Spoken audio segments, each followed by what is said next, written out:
Hi, welcome to this demo where I'll show you a tool which will help you review your contracts, extract fallback language, and classify that fallback language and hence help you in your Libor to ARR transition. Before I take you to the demo, let me give you a quick view of the architecture of this tool and what it does. So what you see here is the input is these PDF files or images, and they go through like three layers of different machine learning technologies. So the first one is just to understand the document at a gross level, like what are the various components in the document. So for example, in this mock-up, what you see is the system is taking out the headers, the title, paragraphs, footer, if there were any tables, signatures, and so on. Those will be all identified separately as their individual components.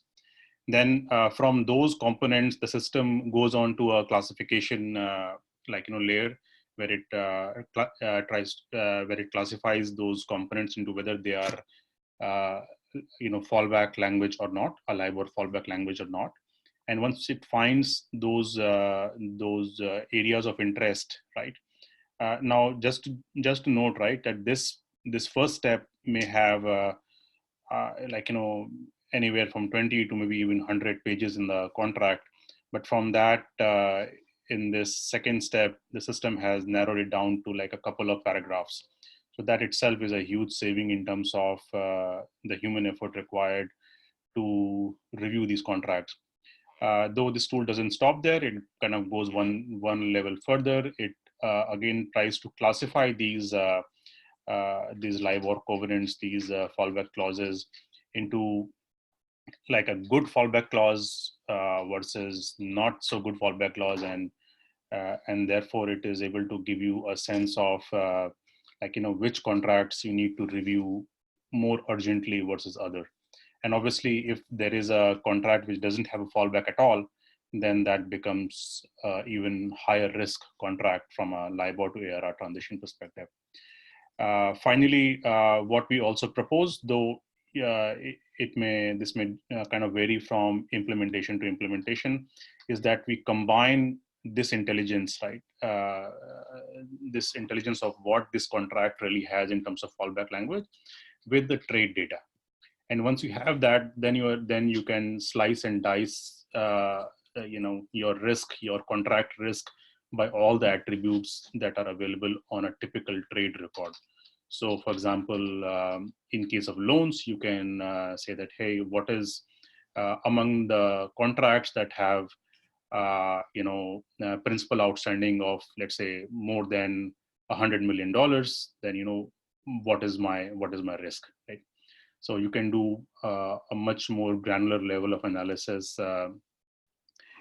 once you combine the contract risk with the trades that underlie those contracts.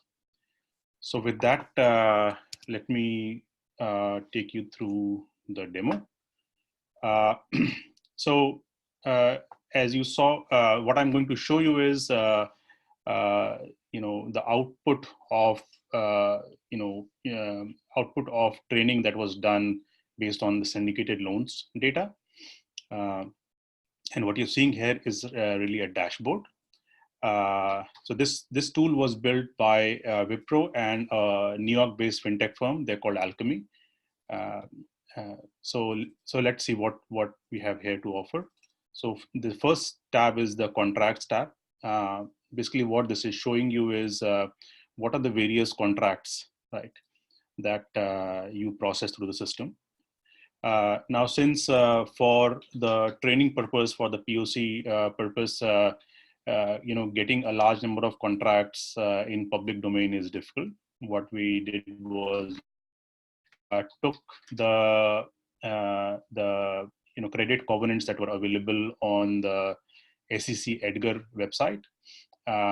As a part of their SEC filings, firms are required to disclose any material credit covenants. So and they are typically copy pasted from their loans agreement. So That is the data that we use to train the system. Uh, and we kind of mocked up a few things, like, for example, the counterparty name and so on. But still, I think it will give you a picture of what this tool can do.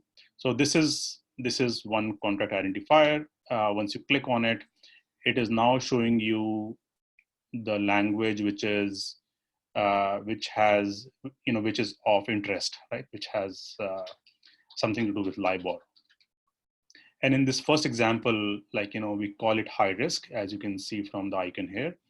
And there's a small portion. So instead of reading whatever 20, 30 pages in a contract, you are now focusing on just the crux. And we are classifying this as a high risk contract because there is no fallback clause, right? So the fallback is no. And obviously the reason for high risk is that there is no fallback provision. But let's take another example, maybe the second one. So here, there seems to be like a fallback clause. So there is a fallback clause, right? But, and we're calling it amber because here the machine isn't able to conclusively say that, whether this is a good fallback clause or not, right? So this is something that requires a deeper review by a human and an SME. And the reason we are saying this, because this, like within this paragraph itself, right? This is a small paragraph, anyone can read it, but within that, there's further language of interest, which seems to point towards some sort of a fallback arrangement. So again, helping in the whole review process. Let's take a look at one final example here on this page before we move on to the next one. Is this where the machine believes this is a much better written fallback clause. So again, like we saw in the previous examples, out of the big contract, this one paragraph is of interest. It definitely has the fallback clause, and it's actually also saying which line or lines within that paragraph talk about fallback. So let's kind of give it a quick read.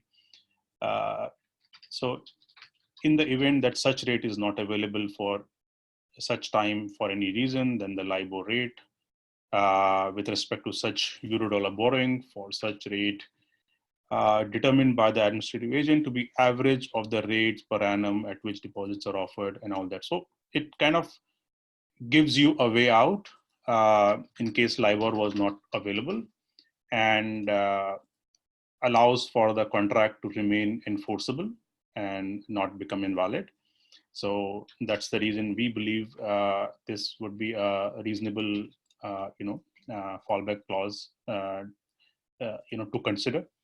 However, I just want to also add here that you don't necessarily need to go with this guideline in a production scenario. These guidelines of what is considered a good clause and what is considered not so good clause is totally dependent on the SME guidelines, your business people's guidelines, and the system would be trained based on those guidelines.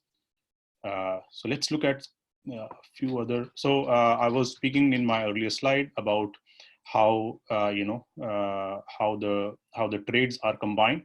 So I just wanted to demonstrate as to why that is important. So let's say you now found a very high risk contract here, like, but what if there were like hardly any business going on under this contract? Maybe there is only one trade. Or if we are talking about a loans contract, then what if there is this is about to kind of mature and there is no real kind of economic risk under it, right? So that